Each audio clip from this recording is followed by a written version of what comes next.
War is chaos, and history is often written by the victors. But what if I told you that behind the tanks, the trenches, and the treaties, there were stories so secret, so terrifying, so morally gray that they were buried for decades? World War II was not just a clash of armies. It was a battlefield of ideas, of technologies, of dark ambitions, and hidden sins. Entire nations carried out covert operations in the name of victory, experiments on the human soul, whispers of ancient powers, vanishing gold, and unimaginable cruelty. These weren't just strategies.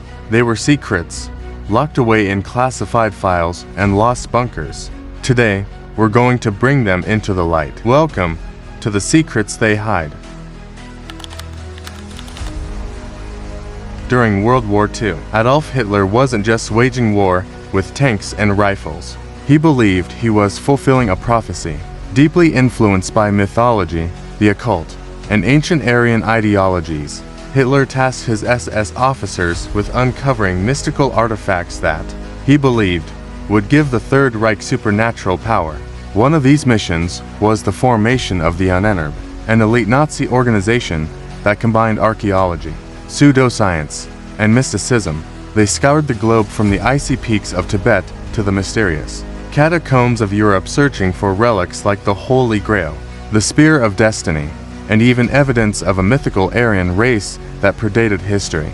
But it wasn't just about relics. The Nazis were experimenting with mind control, psychic warfare, and dark rituals. In castle basements and mountain labs, secret experiments aimed to unlock what they believed were powers of the ancient world. These stories may sound like the plot of a Hollywood movie, but the documents are real. Many were recovered by Allied forces after the war. Others remain classified. To this day, some believe that parts of Nazi technology and their obsession with the occult never truly disappeared.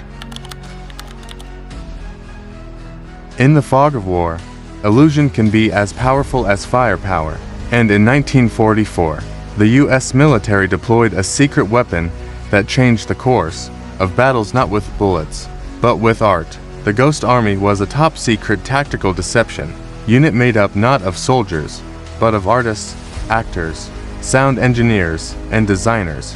Their mission: to deceive, distract, and mislead the German army using elaborate illusions. They created inflatable tanks, trucks, and artillery to make it look like massive armies were positioned where there were none.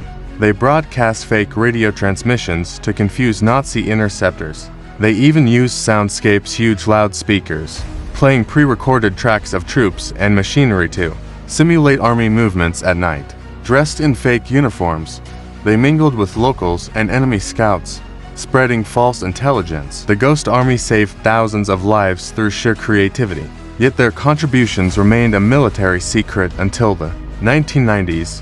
What these artists did on the battlefield was nothing short of theatrical genius, and their silence for decades is one of the war's most underappreciated acts of heroism.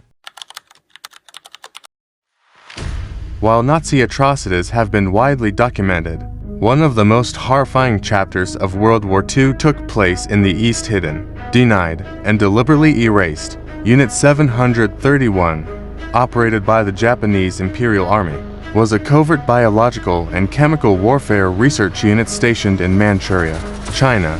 On the surface, it looked like a military outpost, but inside, it was a hellish laboratory. Prisoners, men, women, even children were subjected to unimaginable experiments. They were injected with deadly viruses to study disease progression. Limbs were amputated and reattached to the opposite sides of the body. Others were dissected alive without anesthesia.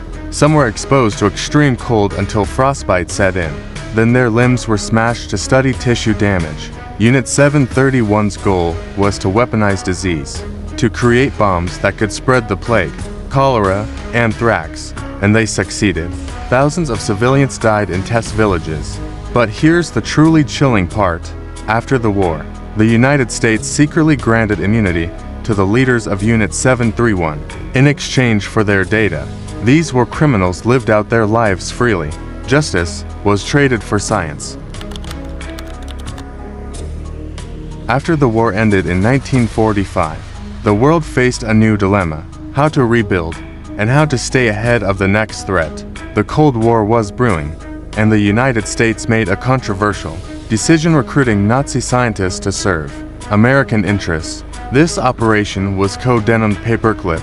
Over 1,600 German scientists, engineers, and technicians, many of whom had worked directly under Hitler, were secretly brought to the United States.